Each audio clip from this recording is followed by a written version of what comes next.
Hey guys, Boating TO channel here again. Today we're going to troubleshoot an AC on a Sundancer 380/98. So what happened was I was trying to turn on the AC as it's one of those hot summer days. Let me just turn on my lights here. And basically each time that I would turn it to cool, the cooling would start and I can hear the system going, but then it would shut off on its own. And then there was a little code here, something about high voltage or something like that. So that's on the aft side. On the bow side, or forward side, it was the same thing. I would turn on cool and then it would shut off. But what was triggering me was that the actual the switch would back, would turn back to off from on. So here's what I did to troubleshoot it.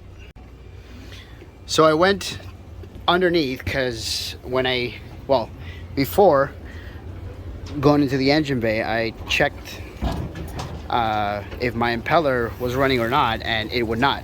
As you can see, it is working properly now. You can see the water cycling for the AC unit to work. So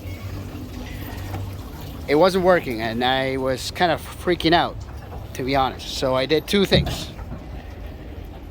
I went into the engine room and I'll show you exactly what I did.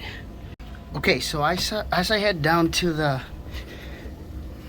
engine bay, yeah, there's a little light I put there. Basically on the starboard side, there is the pump for the impellers right there. This is the filter, and this is just basically your standard flip for making sure that water cycles or not. Right now it's on cycle mode. So the first thing to check is that there is voltage going into the pump. And what I noticed was that this little guy right here was loose, completely loose. And if I recall, there was a very choppy day about a couple of days ago where I went there and it was super choppy. The boat was rocking back and forth. So maybe that's what happened, but this was completely loose. So before even checking the voltage, I made sure that was tightening up, which is pretty standard. It's not a bolt. I don't know if you can see that. Yeah, there you go. Yeah, there's the bolt and there's the nut. And it started working again. So very simple fixes, guys. You can do this your own.